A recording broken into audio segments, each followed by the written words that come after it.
Bonjour, je m'appelle José Santiago Campa Morales et je vais présenter mon projet final de français 6 qui s'appelle Le français et moi.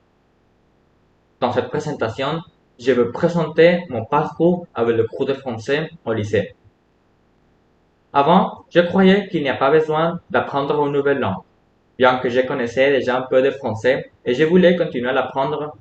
Je pensais que l'anglais était assez pour communiquer avec tout le monde.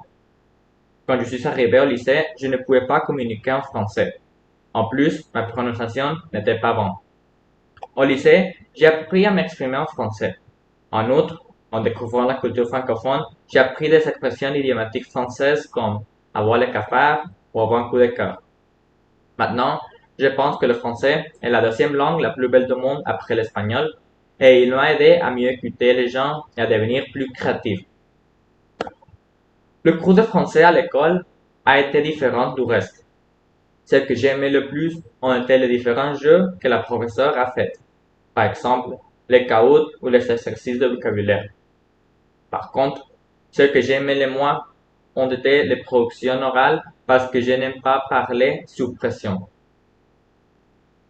Aujourd'hui, je peux communiquer avec un francophone. Je pense que je peux avoir une conversation avec un Français ou un Canadien. Cependant, pour prouver que je sais communiquer en français, je dois réussir l'examen du DEF. J'aurais aimé m'entraîner davantage pour cet examen de langue pour être mieux préparé pendant le test. Au niveau personnel, le français m'a permis de mieux gérer mon temps puisque je devais rendre un travail extensif à différents jours. Au TEC, le plus facile de mes cours de français a été la voix passive parce que c'est similaire à l'espagnol.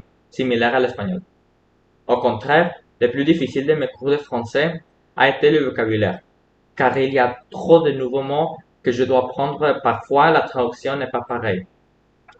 En somme, j'ai beaucoup aimé l'apprentissage du français parce que j'ai pu découvrir la culture francophone et les avantages de cette langue dans le monde du travail et de la culture. Si j'étais pro de français, je mettrais en place plus d'activités en équipe pour améliorer la communication. En plus, je préparerai plus de leçons culturelles parce que la culture, c'est l'une des raisons pour laquelle j'ai décidé d'étudier le français. Pour les élèves qui ont commencé le lycée, c'est tout. Je vous donne quelques conseils pour mieux apprendre le français à l'école. Tout d'abord, allez en classe. Sans doute, le conseil le plus important que je puis vous donner. Quand vous êtes, quand vous êtes au cours, soyez attentif en classe. Prêtez attention.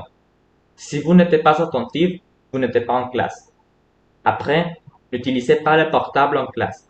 Le portable est la chose la plus distrayante que vous puissiez utiliser en classe. Puis, vous devez gérer le temps. Si un devoir est à rendre dans 3 jours, terminez-le jours avant. En plus, il faut que vous agiez quand demandez de l'aide. En cherchant de l'aide, vous pouvez apprendre de nouvelles choses. Après, travaillez en équipe. Et en travaillant en équipe, vous pouvez échanger des idées pour rendre un travail plus exhaustif. Finalement, il faut utiliser modérément le traducteur. Beaucoup de professeurs n'aiment pas le traducteur, mais, à mon avis, c'est un outil excellent pour mieux comprendre le vocabulaire. En apprenant le français, vous devez aussi apprendre la culture francophone. Selon moi, la meilleure façon de découvrir la culture française est d'aller en échange. Ce conseil est optionnel, mais je vous recommande vraiment d'aller en échange parce que vous pouvez apprendre le français et la culture francophone en vivant ensemble avec d'autres personnes locales et internationales. Dans mon cas, le fait de vivre pendant 2 jours au Québec-Canada m'a aidé à mieux comprendre le français canadien et à créer de belles amitiés avec des personnes d'autres campus Propatec au Mexique. Pour conclure, le principal conseil que je peux vous donner est de pratiquer le français après l'école. À mon avis, les cours en ligne peuvent vous aider à renforcer vos connaissances. Par exemple, le cours de l'école polytechnique étudiant en France B1, B2 au Coursera explique la vie étudiantine en France. En faisant le cours, j'ai amélioré mon vocabulaire et ma compréhension orale. Puis, des applications comme Duolingo et Drops vous aident aussi à améliorer votre vocabulaire. Finalement, Il y a quelques mois, j'ai suivi un cours en ligne à l'unisson avec le professeur Olivier. Même si j'aime pas les cours en ligne, cette classe est géniale pour pratiquer le français après l'école. Enfin, je tiens à remercier tous mes professeurs français, surtout vous, professeur Thaïline, pour m'avoir aidé à apprendre cette belle langue pendant ces 3 années au TEC. Merci.